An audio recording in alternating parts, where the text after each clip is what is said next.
Coming up, sounds like the Power 5 conferences may be about ready to declare war against the SEC, and a former Auburn star throws a haymaker at his old team. It is all on the way next, right here on SEC Country Live.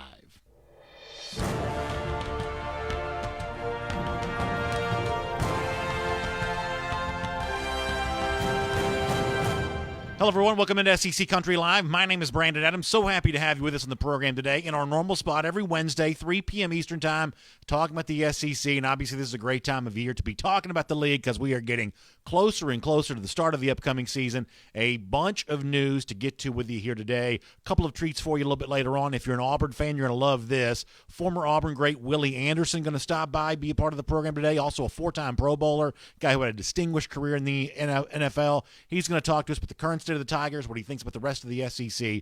We'll do that all coming up with Willie Anderson, coming up in about 10 minutes worth of time here today. Before that, though, do want to go above the fold with the big news around the SEC, and the big news for now in the league continues to be what's happening outside the league in terms of response to the obvious aggressive tactics of the league, bringing in Texas, bringing in Oklahoma, and what the rest of the college football world is thinking about that. There have been meetings over the course of the last couple of days with the Big 12 and the Pac-12 and trying to decide what the rest of college football's response can be to all of this. And one of the league commissioners in the Pac-12 gave a pretty provocative quote about the SEC, as quoted by John Wilner from the San Jose Mercury News. I'm going to show you this from the president of Washington State University. That's Kirk Schultz is his name. And in talking about how the Pac-12 is ready to maneuver here and the possibility they could be looking at some expansion on down the line, what Schultz says via the San Jose Mercury News is that what the SEC has done is unify the other conferences in a way that nothing else could have. In terms of working together, a lot of people are now very concerned about the, listen to this, these are fighting words right here, about the predatory nature of the SEC. More presidents are talking. There's a lot of back and forth. And I think the SEC, by the way, it's Kirk Schultz, Washington State University president via the San Jose Mercury News. I think a lot of the SEC's response to this would be, oh, no, not back and forth. Oh, please don't tell me you're talking. Please don't tell me you're deliberating, as if that in and of itself was some sort of threat here.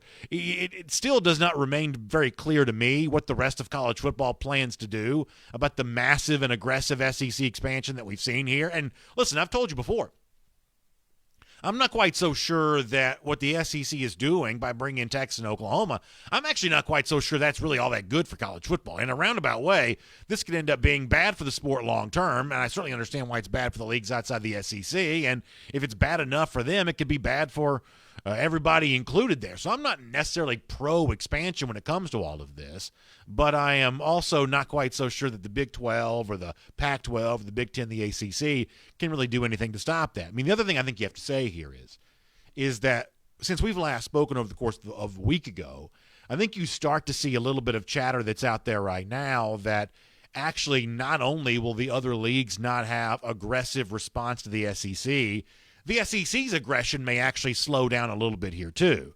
I mean, the ACC grant of rights agreement stretches well into the 2030s. That's essentially its TV agreement, meaning that no ACC team, Clemson and Florida State, for instance, two teams that you occasionally see rumored to the SEC, if that's ever going to happen, that can't happen on the basis of contracts for a long time. Now, of course, ESPN's shown a willingness to trample on contracts in the past. Maybe they trample on this one too, but it's not obvious right now that they would. The same thing for a school like Notre Dame, who is a big fish that's still out there, but they're also prohibited from joining any other league prior to, I forget if it's 2035 or 2036, but it's deep into the next decade before they could do that there as well. Plus the notion that Texas and Oklahoma may be in the SEC sooner rather than later, that may also be slowing down a little bit too. And CBS may be the factor in all of this, the other league television partner, at least for right now, for another little bit, because in the past, CBS hasn't ponied up more money when the SEC is expanded, likely wouldn't do that again here right now. So with the rest of college football talking about what they're going to do to respond to the big, bad SEC, not going to be pushed around anymore by the SEC. Honestly, the SEC's desire to do a whole lot of pushing beyond bringing in Texas and Oklahoma, that may slow down at least for right now. But eventually, both Texas and Oklahoma will be in the SEC. When that happens, there will be a lot of chatter about what the league schedule is going to look like. I think one of the best reporters in college football right now is a guy named Ross Dellinger, who writes for Sports Illustrated. And what Dellinger has recently written at Sports Illustrated is the fact that the expansion of the SEC, bringing in Texas and Oklahoma, has created a big, big appetite for major schedule changes on the way to the SEC, whether it's adding a ninth conference game, which seems like there's a great appetite for on the heels of playing a 10-game conference schedule a year ago, or something akin to the pod system that sometimes gets kicked around where you're playing a much larger number of rotational games and playing far fewer games against consistent teams year after year. One way or another, big changes could be coming to the SEC, and some SEC fans are in favor of that, and there are some changes I like for the league. There are other changes I'm not quite as big a fan of, but one of the things that concerns me about the potential changes that could be on their way for the SEC is actually what's driving the change. It's not the figures within the league who are trying to figure out what makes the most competitive sense, nor is it fans giving their feedback about what makes the most entertainment sense.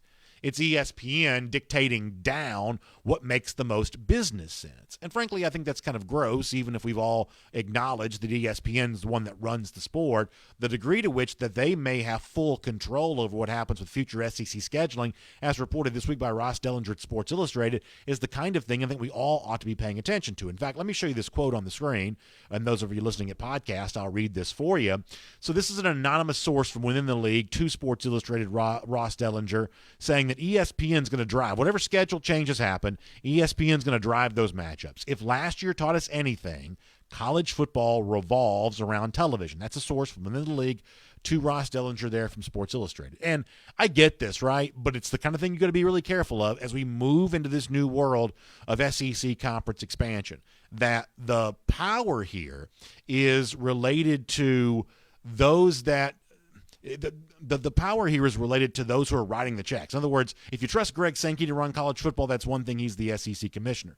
But it's not just Sankey here who's going to be doing that job. It's the person above him, ESPN, who's writing the checks, that ultimately has the power over Sankey. And if you're a college football fan, are you really sure that's necessarily a good thing? Are you really sure that's the kind of thing that you want for your sport? But as Sports Illustrated reports here this week, as the SEC moves to a schedule with Texas and Oklahoma part of it, that could look radically different, well, it sounds like ESPN's the one that's organizing this and putting all the pieces on the chessboard exactly the way they want them. I'm actually curious to get your comments on this in our comment section. You can do that, both SEC Country on Facebook, SEC Country on Live on YouTube, and if you're listening today on podcast, which, by the way, we are debuting SEC Country Live on the podcast format. We'll be telling you more about that in the days to come, about how you can subscribe to the brand new SEC Country Live podcast, but that is on its way right now. We are really looking forward to that. Now, as we get ready to transition here, coming up in a couple of minutes, we're going to talk to Willie Anderson, great former Auburn offensive lineman, many-time Pro Bowler at the NFL level. Before we get into that, I do want to give you a little bit of SEC news related to the Auburn Tigers. A very provocative statement made by a former Auburn star that is certainly going to get a lot of attention there on the Plains, and certainly, I believe, makes things a little bit more difficult as new coach Brian Harsin gets ready to begin his tenure as Auburn coach. You know, Big Cat Brian, a big recruiting win for Gus Malzahn back during the class of 2017, transferred during the offseason to join his former coach Gus Malzahn at his new stop in Orlando at UCF. And provocateur extraordinaire Mike Bianchi, who's a columnist for the Orlando Sentinel and a radio host there in Central Florida as well, talking to Big Cat Bryant on UCF Media Day, getting ready for the start of the upcoming season, and Bianchi asks Bryant about how he thinks his new team, UCF, compares to some teams in the SEC, and Big Cat Bryant does not shy away from this question at all. Auburn fans will not like this. Take a listen to this. Hey, UCF's had trouble getting SEC teams to play them. They don't want to play them. I'm just wondering, how does this roster stack up with SEC? Right now? Yeah. I mean, we'll beat somebody like Auburn, for sure. Like, we'll beat Auburn for sure. But, like, no, man. But I ain't gonna lie, we'll beat a team like Auburn. Do you think this program has a chip on its shoulder? Oh, yeah, like for sure. Did? For sure. Yeah, that's why I came in. That's why I was looking for a team, looking in for, that the team had, like, things like that. Those are some of the characteristics I was looking for a team, and I feel like UCF had it. That's why I came. It is not scandalous that someone like Big Cat Bryant thinks his new team is good. All players do. They have confidence this time of year. But I think the issue, though, is is the ease with which he glided into that question. Very much ready to say the team that he left doesn't have much going for itself right now, and the current team that he's playing for, a Group of 5 team in the American Athletic Conference, is actually the better team of the two. He also mentions Ole Miss, but it's old school Auburn that's going to get the most attention here. This is a problem for Brian Harsin as he begins his college career. He's won plenty of games at Boise State. He's proven himself as a head coach. But the SEC is a far different animal all the way around. The SEC is a league in which there are great challenges just getting used to the culture, just getting used to the atmosphere. And the fact that Gus Malzahn, the guy that had the Auburn job prior to Harsin, the fact that he's still coaching and coaching in a spot, UCF, while not in the Power 5, certainly a program that's gotten some attention and certainly a program that's been kind of a fixture in the national conversation as of late, I think that potentially invites a couple of pretty unpleasant comparisons for Harsin if things don't get started well. Remember this, Auburn plays a very difficult schedule to begin the upcoming year. They're at Penn State very early in the year. They are at LSU very early in the year. These are tough, challenging games. And with Big Cat Bryant saying at UCF, no, we think this team's better than my old team, Auburn, I think a lot of Auburn fans themselves will be looking to make that comparison there as well. So that's certainly what I think about that. Certainly very interesting words from Big Cat Bryant, but Auburn fans themselves are a lot more interested in what one of their former great players at that program thinks. And we are really, really glad for the very first time here today on SEC Country Live to welcome in Willie Anderson, of course, legendary pro career, many-time Pro Bowler, and a terrific voice around the SEC, and also a guy that's doing some great work as well as a football coach with the next generation of college stars there as well. Willie, thank you so much for being here on SEC Country Live here today. It is a great pleasure to have you on the show, and I certainly hope that you're doing well. Thank you. I'm doing very well. Thank you very much. So let me begin with this, if you don't mind. When you look at your alma mater in Auburn and you look at Brian Harsin, who has won games at the Power 5 level and comes here now to the SEC, a region of the country that he's may not be all that familiar with necessarily.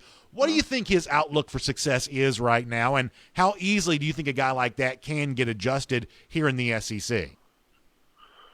I think by him having a returning quarterback in like Bo Nix, I think it kind of gives him a leg up, and rather than enormous instances where he's coming in brand new and trying to install everything. But I think having a quarterback and he having the success that he's had in the past with quarterbacks, I think it's going to give him a leg up. But we all know in the SEC it's going to be about what he does up front with the big boys. So we're hoping that we definitely can improve upon last season. I understand that we shouldn't expect too big of a thing, but SEC exceeds expectations and fans expecting to all catch Nick Saban and all every season. But realistically, I think he should at least be able to improve on last season's win total is my expectation. Do you think it's a problem when a guy like Big Cat Bryant saying that he thinks a non-SEC team, non-Power 5 team like the one that he plays for, UCF, could beat Auburn right now? Does that invite unpleasant comparisons, I guess, for Auburn fans who might be a little nervous, but the fact they do have a first-year coach, how do you think that plays in the Plains? Well, I think people are nervous. I mean, rightfully so. It is a new regime, and a new regime that we haven't had in a while, and also outside of the conference like that. So people should be nervous, but I think that nervousness is probably going to make us upset some people and show people some things that they didn't expect. I believe in their staff and what they're trying to do, but it is going to be an adjustment period going through the season, and I don't think people should expect, national championship, but sure. Like I say, improving on last season's win total should be a first step. But unfortunately, in the SEC, no one wants to wait around for that. Right. And fans want to win right now, and people are seeing big things happen in other places, and want the same things happen at their place too. So I think if Auburn can get past that, and that's usually kind of what Auburn runs into, the own expectations of the fan base, and sometimes unrealistically. But I'm sure the coaches and players thinking that they're going to have any outside noise other than what's inside of their building. I'm curious about this, Willie. Obviously, as someone like yourself who knows the offensive line position as well as you do, One of the things that we've seen around college football the last couple of years, SEC included, last year's national champion averages 48 points a game, Alabama. The year before that, LSU's like 45-plus points a game. We've got these explosive offenses all over the board. Teams are passing the ball in a way they never have before. They're throwing it quickly in a way maybe they wouldn't have done years ago. The tempo of the game has completely changed. For the guys that you're working with, like offensive linemen, how is that changing the job of an offensive lineman in the SEC right now, knowing that the game is so much about tempo and so much about high-powered passing attack, and that's asking offensive linemen, at least the best that I can tell, to do some things that maybe they weren't doing years ago? How is the game different for an offensive lineman now than it maybe once was? It's kind of like I related to the big men go do in basketball now. The big men. There was no need for the Shaquille O'Neal anymore in today's game. But, at the college level, coaches can win with a less skillful offensive lineman. Well, it kind of hurt the guys when the guys go to the NFL. When the guys go to the NFL, some of the guys go to the NFL three-point stands, or some guys never huddle up before. And you see the guys having a hard time transitioning from college to pro football, because the pro football offensive line coach is still the guys who ran those systems of yesteryears. Even though the NFL game is catching up with spread offense, it's requiring it requires offensive linemen to do a lot more in the NFL than they do in college. Also related to what the spread offense did for quarterbacks when it first came about, whereas a QB like Tom Brady was schooled under the old regime, being able to read defenses and play action pass and all this stuff, where quarterbacks come out of spread offense now, have a 1-2 read, and that same guy gets in the NFL, they're asking him to read 3 and 4. And sometimes they play action and put it back to the defense, then to the football.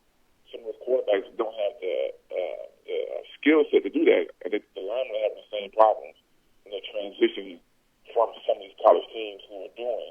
Because every offensive coordinator nowadays seems like they want to go fast. Yeah. And I always say, the offensive coordinators today are taking they're taking the toughness and the grit away from offensive line play, because they want to 80, 48 points a game, like you said, go fast. The practices are fast, and the linemen now at college level are now getting less skill development than they were years ago. And now in the NFL, put less time in practice now too. So now too, the position that gets looked over the worst are the offensive linemen, because in colleges they're not getting time for skill development, and the NFL is cutting down on padded practices, which they should, and they also cut down on all-season time that was usually spent developing linemen. So linemen kind of get squeezed. That's why an academy like my academy, I think, is needed for that outside work, outside help. Willie, one more thing before we let you go really quick here.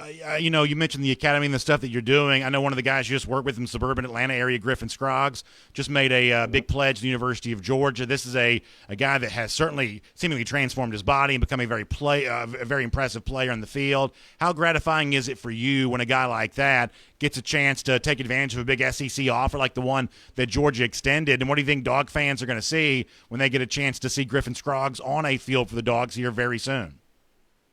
You get a kid, first of all, who loves Georgia. He's the one that doing the offenses. I started working with him in the 9th grade, doing this training and recruiting.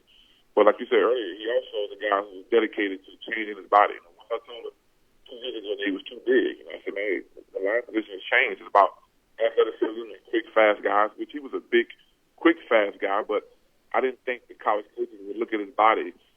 He was a big kid forever. He was 330 pounds.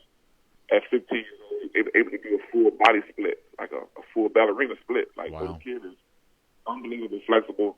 But I knew last offseason, last summer, if he had gone to a bunch of college camps, he would have killed one-on-one pass pro drills, because that's all we trained for. And I was looking forward to him last season. I thought he would blow up last year, but COVID stopped that. And Coach Luke called me about him and two other of my kids back in January. And tell those guys to be patient. We will do a full evaluation. We like them right now. We want to make sure. And when time went on, they made sure. And Griffin came to their camps, did really good in one-on-ones. And like I say, the guy was down to 295 pounds, 330. He looked good. He looked taking care of his body. He's a guy who can finish his blocks.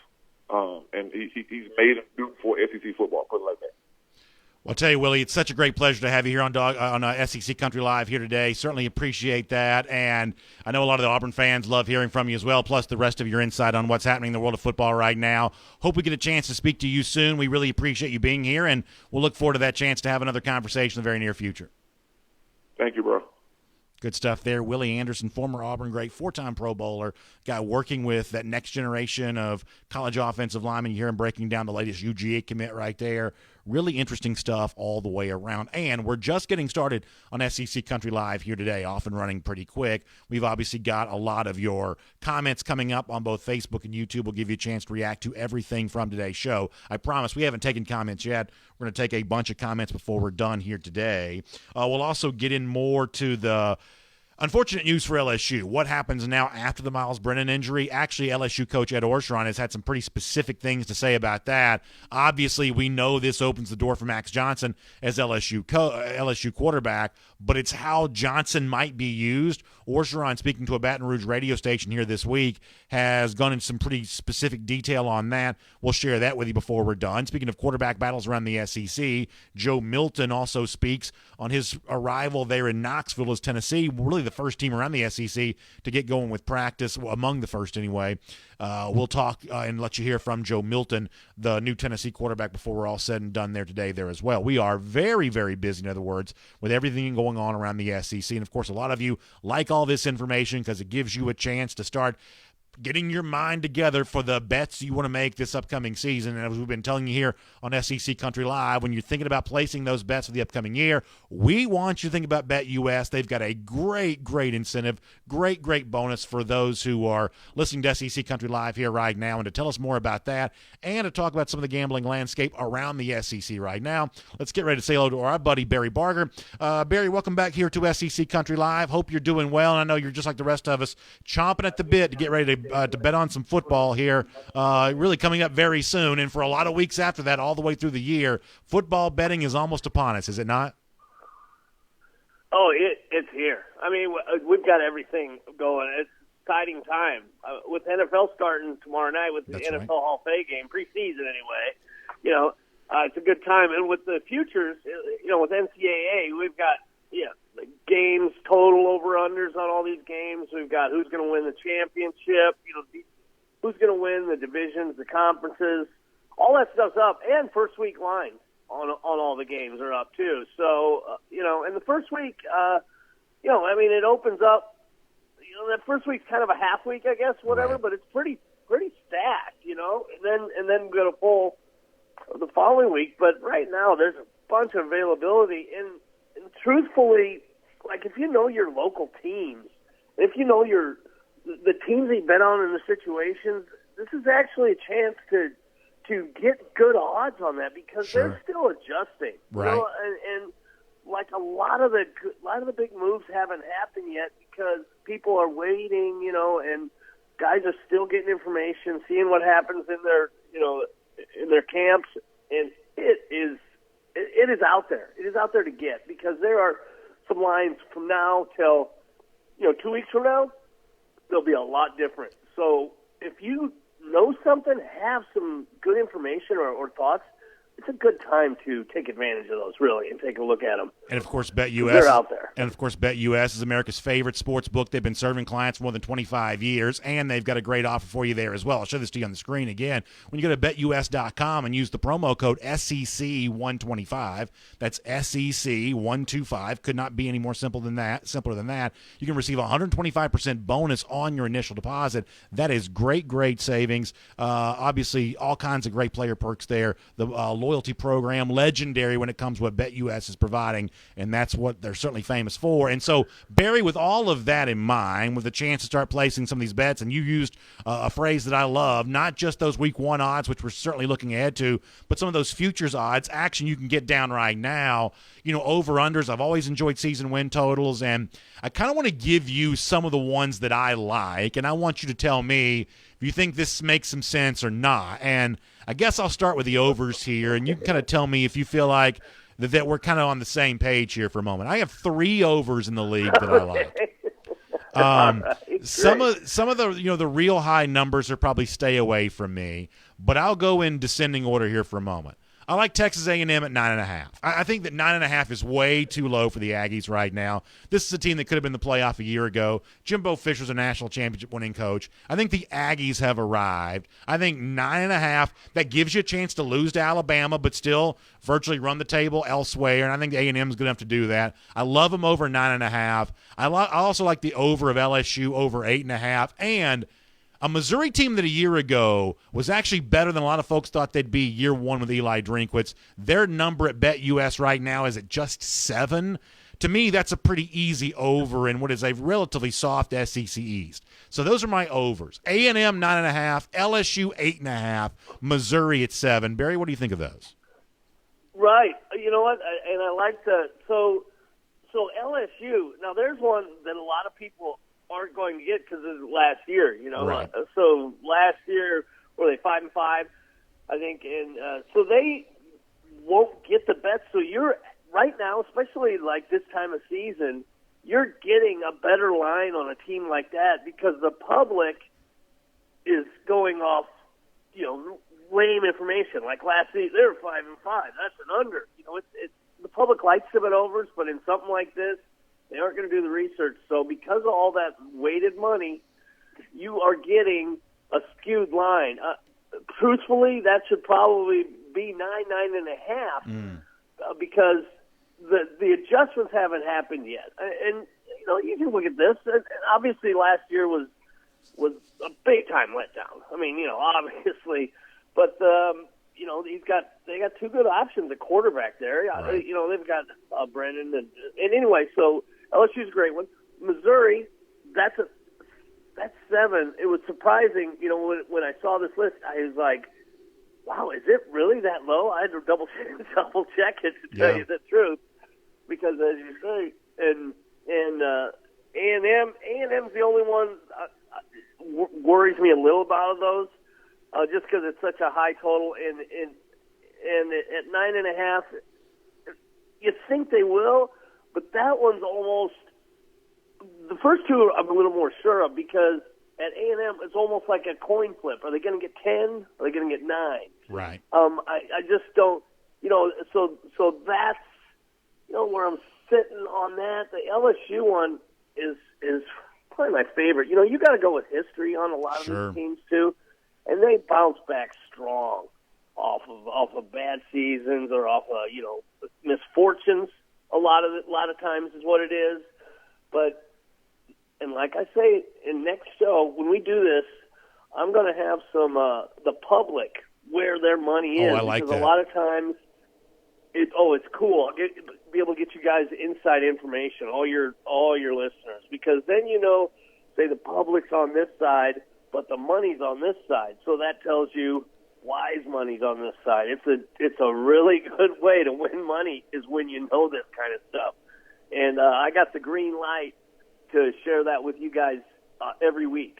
So starting next show, I'm going to get you on whatever games. We're going to tell you exactly where all the money is, so you guys know. That's a great bit of information to have on these teams. Really is. Let me give you my 3 unders right quick. I'm a little bit of a contrarian player. I like going against the public. I'm guessing a lot of the public thinking over on Ole Miss. That's a team that's getting a lot of buzz on our show. I'm going to go under on the Rebels. BetUS has it at 7.5 right now. I also think Mississippi State and Tennessee, 2 of what I believe are the 3 worst teams in the SEC, they have win totals set at 6. I'll go under on all 3 of those, both the Mississippi schools and Tennessee with a first-year coach there as well. I like all 3 of those teams to go under. What do you think of that?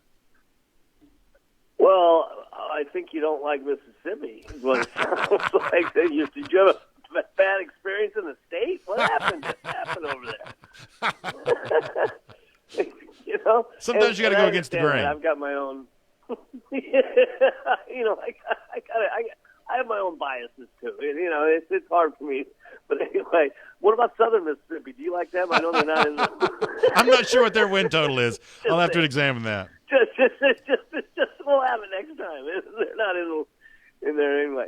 So Mississippi State, actually, I like Mississippi State the best of all of them, and it's the lowest. Well, I guess Tennessee's 6 also.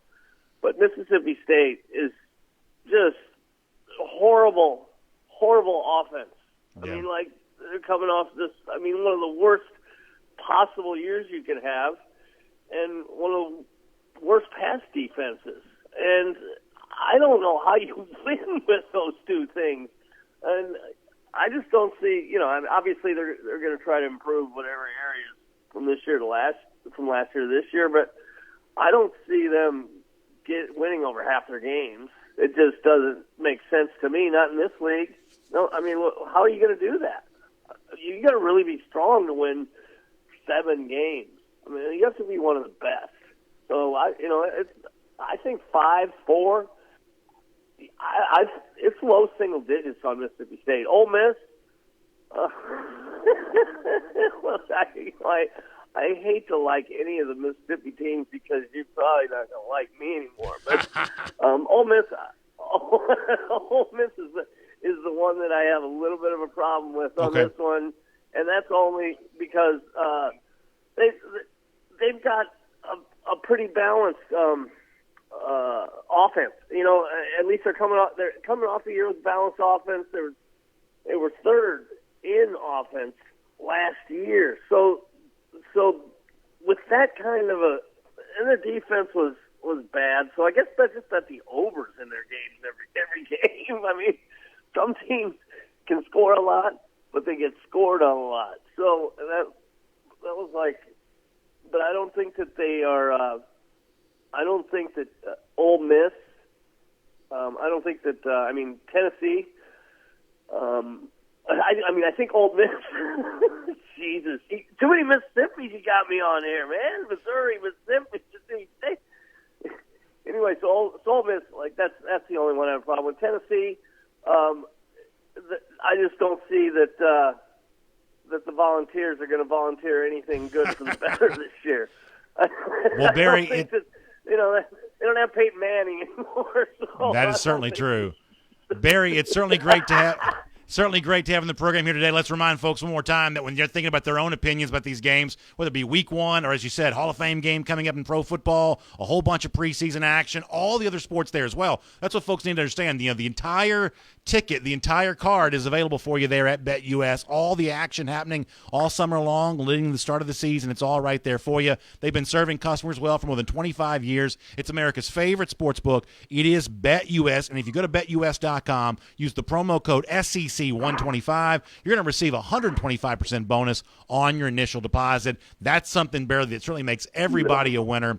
We appreciate your time here today on SEC Country Live, and we'll look forward to talking to you soon. You bet. And one more thing, next week we're gonna have a special bonus for cryptocurrency. It's gonna be even higher, almost double. That's good stuff. Good stuff. Barry, we'll talk to you soon. We'll talk to you soon. Thanks. All right, good stuff there from Barry Barker. Nice to get a chance to hear from him. A little earlier, Willie Anderson, the former Auburn great there as well. We have not heard from you, though, on today's show, and I want to make sure we do that. That's one of the things you should understand, is we like being interactive. We like making the show available on a bunch of platforms, being interactive on those platforms. I was very proud to announce earlier that this show is about to make its return to podcast form. We're really excited about that. And, of course, as we continue to do all of that, your comments continue to be a big part of all of this. So over here on the Facebook side of things here for a moment, we'll get some comments on some of the stuff that's going on here. Philip Jordan Wells says the over-under is the only bet anyone can realistically make right now. That's one of the reasons why I like the season win totals, Jordan, because, or I should say Philip Jordan Wells, because I think that in the case of like the season win totals, it gives you a little bit of an idea of what not just this team is expected to do in comparison to teams that's playing, but how the rest of the league fits together. In other words, some people are notorious for, basically saying everybody in the league's going to be great, or everybody in the league's going to be terrible. But the truth is, you're going to have a little bit of parity, that if you got a couple of teams going over, you have to have a couple of other teams that suffer because of that. And that when you think about what I said to Barry a moment ago, a team like Mississippi State going under, relatively low total of 6, but still going underneath that. look, somebody in a very deep and loaded SEC West has to be the bottom team. Somebody has to finish last. And I would say that right now, Mississippi State's the best candidate to do that. But it's one of the things that makes the SEC so fascinating, just simply the fact that there is so much depth in this league that even a coach like Mike Leach, who's high profile, I've told you before, I think Leach is a clown. I don't think he's fit for the SEC. Some people think he's due for a year two bounce, but this is where the depth of the league, I think, catches up with someone like Leach. It's just simply too much in a league of this magnitude. Let's get a few more comments here on Facebook, and I'll get some YouTube comments coming up here in just a little bit there as well. A lot of quarterback talk over here. Moose Thames and others doing some quarterback talk. Douglas, freshly anointed Harris, says that he thinks Emory Jones is going to shock everyone this year. And I will tell you this, Douglas, that what I thought from Dan Mullen a couple of weeks ago at SEC Media Days, one of the things that I thought was interesting from Mullen at SEC Media Days, is that I thought that Mullen spoke more confidently about Jones at the end of SEC Media Days than he had spoken about him at the end of spring practice. And I don't know if that was an intentional thing or just a language thing, or if you kind of caught Mullen on a good mood there that day at SEC Media Days. But at the end of spring practice, Mullen was talking about, hey, we got to get two quarterbacks ready to start, and we've got to, basically make sure Anthony Richardson's good to go in addition to Emory Jones. Really slow to praise Jones, I thought. I didn't hear that from him at SEC Media Days. He spoke with the confidence about Jones. It was a little bit more in keeping with kind of what you would expect from a guy like that. A lot of people are going to tell you that Emory Jones looks a lot more like the kinds of quarterbacks, guys who are athletic as well as have the ability to throw the football, that Jones looks similar to the kind of quarterbacks that Dan Mullen has done well with in the past. I think the one thing that concerns me about Emory a little bit, though, is he going to – this has become a passing league, and is he going to be able to strike with the accuracy necessary to do that in a league that plays as much press coverage as the SEC does? That's one of the things that's still kind of left over for me. Blake Morton weighing in to say that he's a Bama fan and just not sold on Bryce Young right now. That's an interesting conversation to bring up. He says, I think that Young will definitely start, but if Jalen Milroe ever gets the opportunity, it'll be another Tua versus Jalen situation. It's really interesting that an Alabama fan like that, not high on Bryce Young, or at least not sure and sold on Bryce Young, given the fact that right now Young's Heisman odds are up there near the very top of the country, even though he's yet to be a starting quarterback for Alabama. But apparently, at least according to some Alabama fans, maybe not completely sold on the situation there. Speaking of quarterbacks, as we transition here in SEC Country Live, let's do our all points bulletin and look at some of the other news around the SEC right now. And I promise we'll have more of your comments before we're done. I know we've been kind of light on comments today, but there's also a lot of news going on today there as well.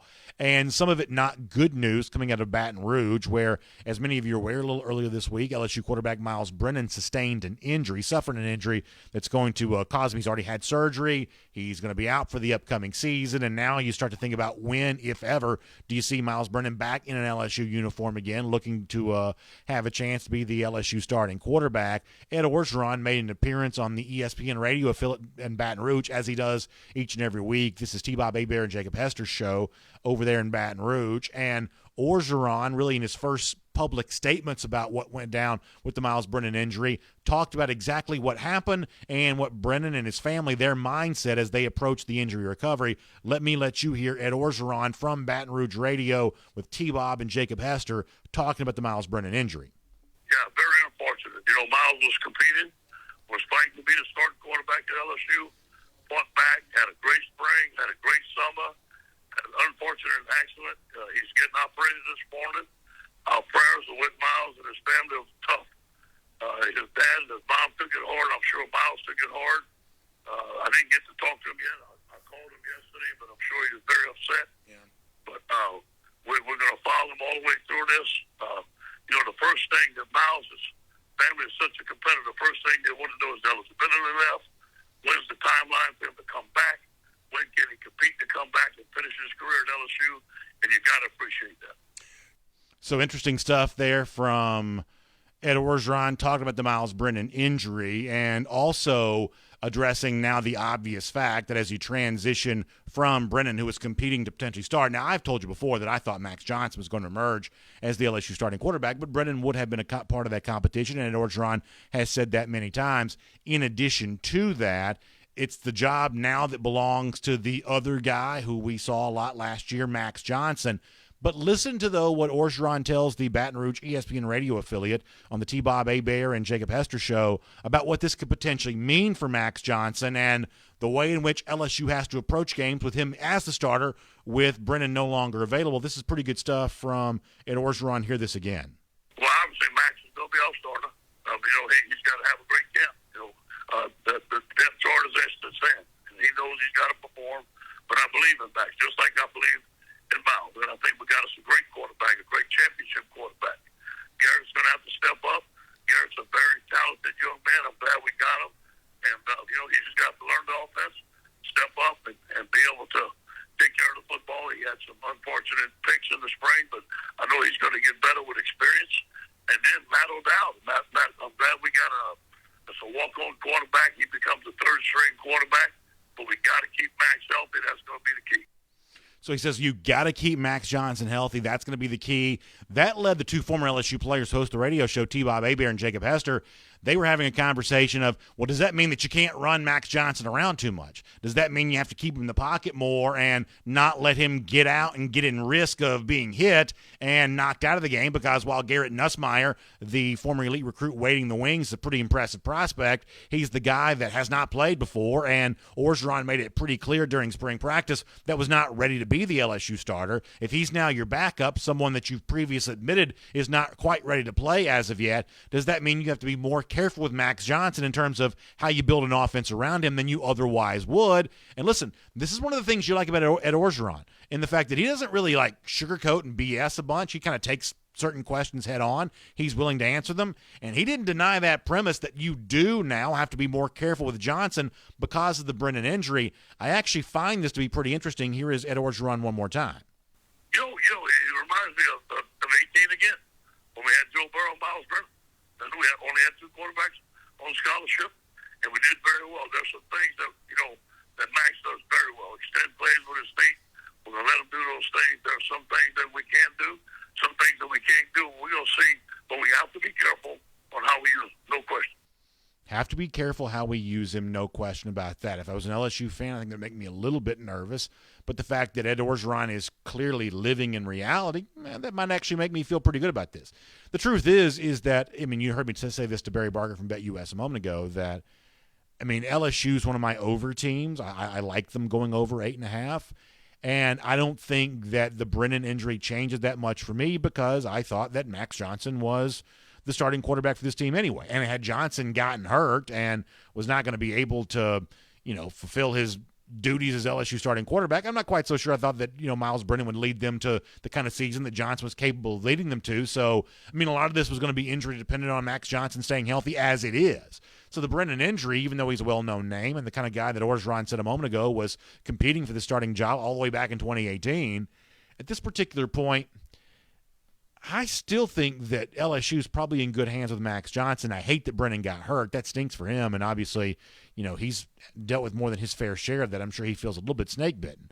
But in terms of the right quarterback starting for LSU, Johnson was probably that guy anyway. So very candid remarks when it comes to Ed Orgeron, and certainly now you got to work hard to get Garrett Nussmeier up and ready to go and be that quality backup, and maybe early season games, LSU will have the opportunity to get him more involved and get him more ready to play. The truth is, when it's all said and done, Nussmeier may end his career as the best of these LSU quarterbacks, but obviously he's got some work to do to get ready for that point right now.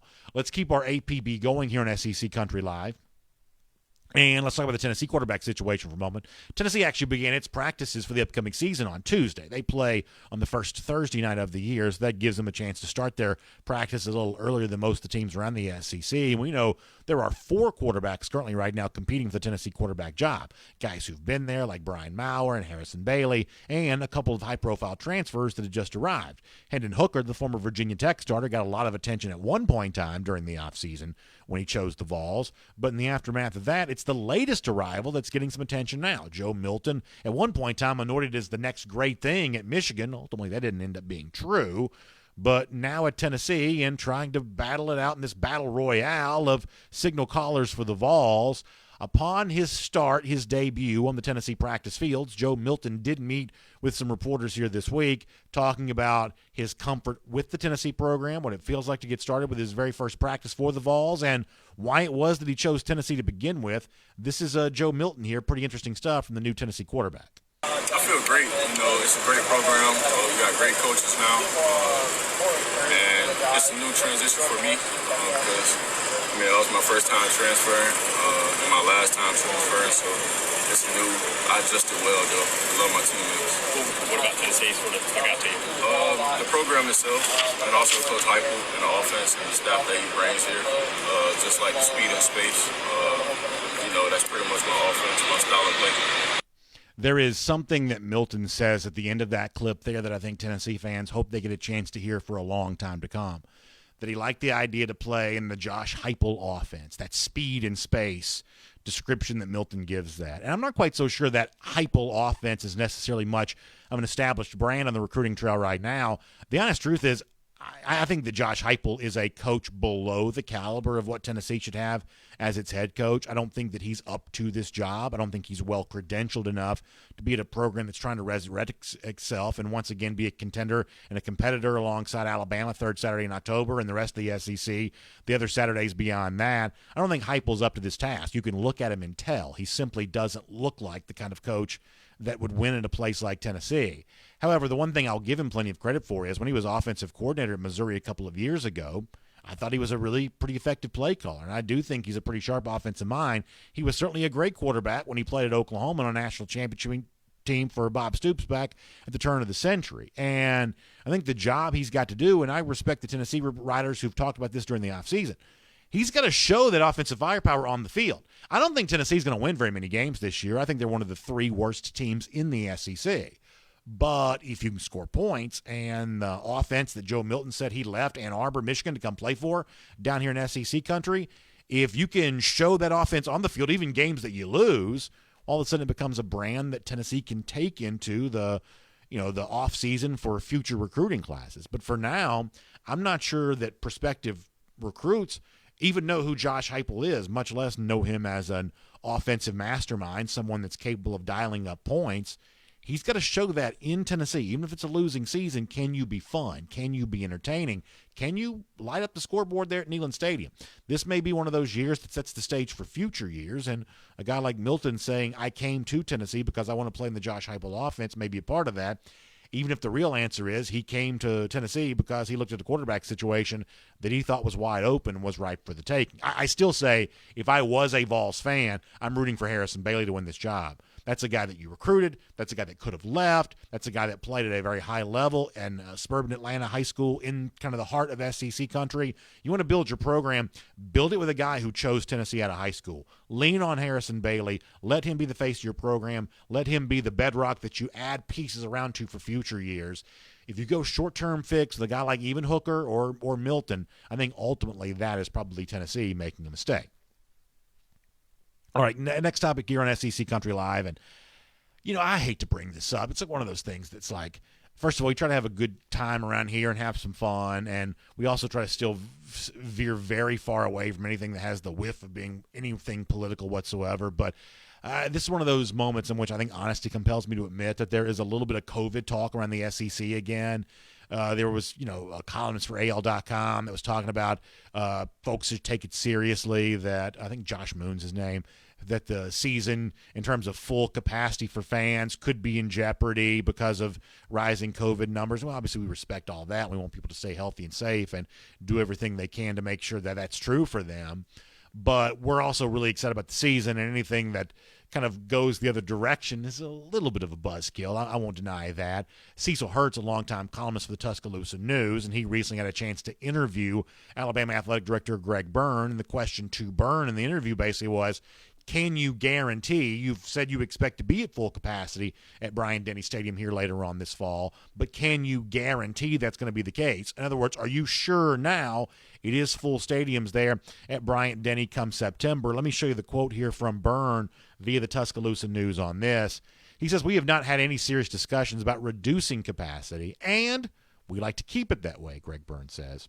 I know our team and our fans are looking forward to a full stadium again, so we're asking people to do their part. And that's obviously, the thing on that as far as, doing your part on, what you need to do to be healthy and safe. But as far as are the full capacity stadiums, is the SEC football and the atmosphere the way that it's supposed to be, is that in jeopardy right now? I actually take it as fairly good news that Greg Byrne, the athletic director at Alabama, is not going quite so far as to say that there at the moment. At least for now, it sounds like they're monitoring situations. But, y'all, this is one of those things we got to still pay attention to just a bit. The whole theme for this year for me is after a year in 2020 when it was about making the best of a bad situation and just getting through the year somehow, some way, finding a way to get the sport on the field.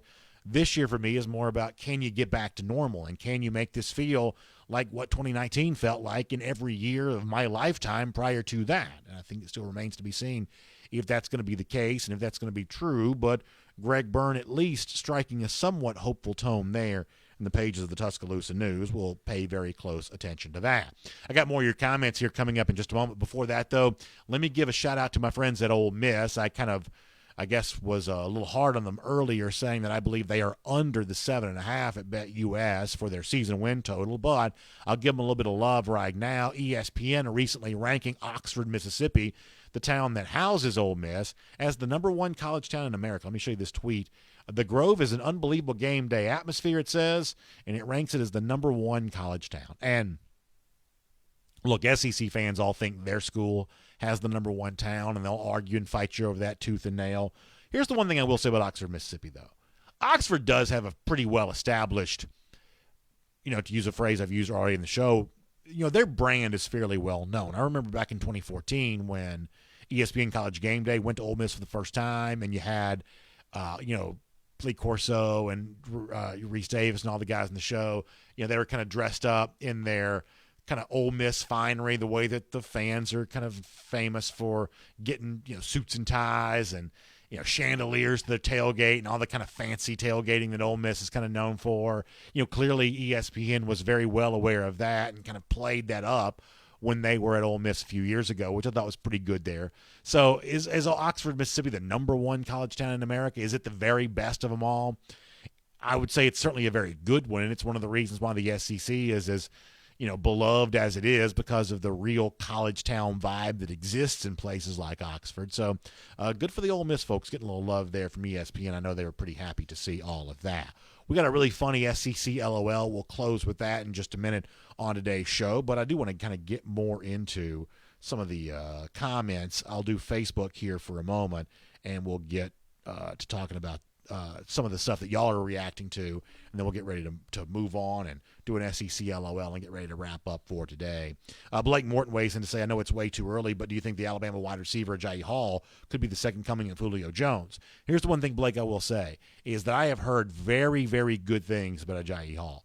Now, it certainly seems like in terms of like leading receiver for Alabama this year, John Mechie seems set to step up and do that, and step up may be the appropriate phrase. It seems like Mechie's in line for a very good, almost typical Alabama receiver type year, that he's looking to take the next step in the progress with his development as a player. But there's no doubt that Hall, and really the huge collection of receivers that Alabama brought in for that class of 2021, they have restocked that class in a pretty big way. And I'm like you. I think Ajayi Hall eventually is the next one kind of from that group that could emerge. So it's probably Mechie's team here this year, but it would not surprise me at all if Hall is the second leading receiver for Alabama. That's as, I guess, high a compliment as I can give him right now. Corey Tester, and it's good to see Corey checking in the comments section. Corey, longtime commenter here for SEC Country Live. He gives you the GBO, which obviously stands for Go Big Orange for those of you who've lived around the SEC for a long time. He says he thinks that Bailey is the guy. It actually makes me feel better about my opinion because, the opinions of the fan bases kind of matter to me, right? I mean, they're living and dying with all of this. They've got some emotional skin in the game for the actual pick. And so if an LSU fan tells me he thinks Max Johnson's going to be the guy for his team, I take that pretty seriously. And if, Corey Tester, big Vols fan, if he says it's Harrison Bailey, take that pretty seriously. And frankly, it makes me feel better. That's kind of the assumption that I made. That's not a knock on Milton, not a knock on Hooker. They're capable quarterbacks. But at some point in time, you got to build for the future at Tennessee. And a guy like Harrison Bailey, I think, gives you a chance to do that, especially given the fact that so many of those other Jeremy Pruitt signees bolted the moment that Pruitt was gone. Bailey himself at one point in time teased the idea of doing that on social media and then ultimately decided not to do that. Let's get a few more. Chad Williams says, how much longer before a player signs a name, image, likeness deal that pays more than their coach makes? I'm not quite so sure about that, but we are certainly in that era. The name, image, likeness era is upon us, and I'm sure many of you saw that Quinn Ewers, the Ohio State quarterback, now I guess about to be signee, I guess you call him that, enrollee, leaving Texas, not going to go to his senior season of high school so he can go make NIL money at Ohio State. I don't know, y'all. I mean, I hate the idea of blocking a player from getting some money, but this idea that you're not going to be a high school senior, you're not going to experience the football field, the player development you get from that, but also just the life development. I mean, going to prom, hanging out in the lunchroom, just being a kid. It's like we don't like child stars around here. Child stars have problems, right? I mean, child stars go on to have, Britney Spears type issues. Not all of them, but a lot of them do. And now we're going to turn high school football recruits into child stars. I can promise you that is not going to end well. Now, maybe it doesn't end poorly for Ewers, but to the extent this becomes a trend, turning, young people into workers, basically, boy, there's a reason we restrict that stuff in the first place, and I think this ought to be restricted as well. Kevin Zeminski checking in to give you Gator country. I mean, I'm telling you right now, Kevin, it's been quiet on those Florida Gator streets here lately. I feel like that we haven't heard much from the Gators over the course of this offseason. And the truth is like I've actually kind of talked up Florida a little bit. Phil Steele's got you unranked in his preseason magazine. Heather Dinich, the ESPN reporter, was talking about Florida being unranked the other day, too. I'm a big Georgia fan. By the way, you see Dan Mullen doing his surfing deal there. When he tries to go for the 360, he almost falls. Don't think I didn't notice that. But the point is, even though I'm a Georgia fan, a big Gator hater, I mean, I actually think Florida right now is better than some other people do. And I don't like to say that. I hope I'm wrong about that. I hope Florida's terrible. But I sort of think that Florida's probably a little bit better than some of these guys are treating them as they are right now. Greg Steele and Tennille Calvino talking about the arm injury for Miles Brennan. I'm actually not that sure how it got suffered, but it's a tough one for his football career for sure. Let's see what else is going on. Anything else before we go? A lot of folks weighing in. Oren Chile brought up a good point. He sent this to me on Twitter, and I actually talked about this today on the podcast version of my regular show, which is called Dog Nation Daily. And Oren was talking about how if you look at Texas A&M right now, and we talked about this with Barry Barger from BetUS a moment ago, their over-under set at 9.5. That's a team that I think goes over that number here this year. And what Oren says in the Facebook comment section, I think this is a really good point, that A&M is trying to build up its program very, very differently than Alabama has been the last couple of years. LSU was when it won a national championship back in 2019. This is a program that's really a lot more about running the football. Isaiah Spiller may be one of the best backs in the SEC. They've got good backs waiting in the wings. Had a very good offensive line a year ago. A lot of those guys are gone, but still expected to be strong on the line of scrimmage. Mike Elko is a terrific defensive coordinator, and my guess is the Aggies have a very good defense again this year as well. So with all of that kind of going for LSU here, Texas A&M here at the moment, it is a very different kind of offense. They're not scoring 50 points a game. They're not building this in the back of the passing game. It's running the ball. It's playing defense. It's special teams. Oren's a Georgia fan, so what he's saying is it's the kind of thing that has caused Georgia to get very close to winning a national championship, but ultimately not getting over the hump. And I do think that's true, and it's one of the reasons why I've picked Texas A&M to be second in the SEC West, but I can't pick them to overtake Alabama right now. I think Hayes King's probably actually a pretty good quarterback. I think he's going to eventually win that job over Zach Calzada. I think it's going to be King's job, but I'm not quite so sure who King has to throw the ball to right now. The elite playmaker on the outside for Texas A&M, I don't see that guy, and it sounds like Oren Chile doesn't see that guy either. So this is why I think that A&M is good enough for double-digit wins. They could be 10-2, they could be 11-1, but not quite ready enough yet to beat a team like Alabama. It will be a high-profile game. Not quite ready to do that as of yet because that dynamic playmaker just hasn't emerged. And while it's fine that Jimbo wants to build his team a little bit different than the best LSU team and the recent success of Alabama, you have to probably be a little bit more like them than he has been, even in what was a very good year a year ago. I think Oregon Chile's comment on that is really pretty spectacular. All right, so let's wrap things up. We like to close things out on a light note around here. We call it our SEC LOL, where we just kind of give you something kind of funny from the SEC. And I don't think anything on the humorous side has drawn more buzz around the SEC this week than the absolutely ludicrous effort by Dan Mullen dancing with recruits. I believe one of these is 5-star wide receiver Evan Stewart. I mean, look at that from Dan Mullen. First of all, the pleated shorts are just the worst.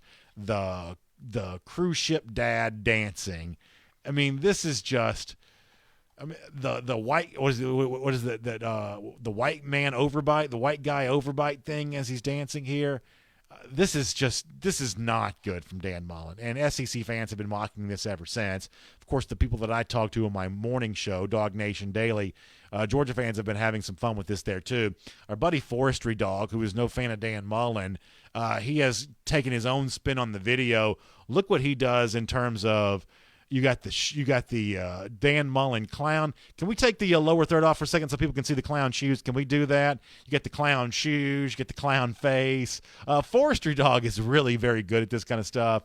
Very funny all the way around. And Florida fans, if your coach is going to dance like that, you got to have a pretty high tolerance for SEC fans making fun of it, because that ain't cool. It's also not so uncool that it's cool. It's just not cool. And that was Dan Mullen there on that front. So Mullen should leave the dancing to the pros, I'm guessing. But obviously, scoring some points and putting an offense together is probably what he's more worried about this time of year anyway. All right, thanks for being here on SEC Country Live today. We're on video on Facebook. I know we had a little bit of a technical difficulty on YouTube here today. We'll get that figured out, see what's going on there with that. Podcast coming up as well. Lots of new platforms to be able to enjoy this show, and we'll distribute it for you and have some fun. Your comments mean the world to us. Also, when you share the show and tell folks there's this big fat loudmouth called BA on SEC Country Live, talking about the SEC, go in there, give them some grief in the comments section. Just tell folks whatever you want to tell them, as long as you tell them about the show. We'll see you next Wednesday, 3 p.m. for SEC Country Live. We'll look forward to speaking to you then.